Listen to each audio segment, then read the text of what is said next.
കുമ്പളോറാണ് കുമ്പളത്തിന്റെ ചപ്പ്.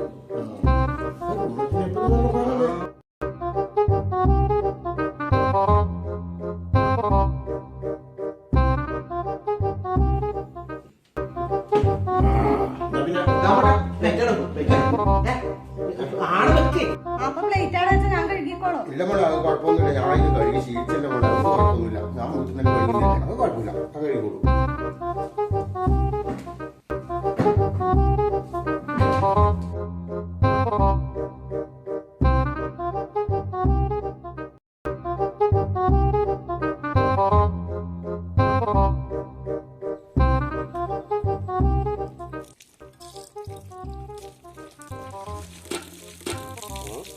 ഇതും കൂടി കഴിക്കാം.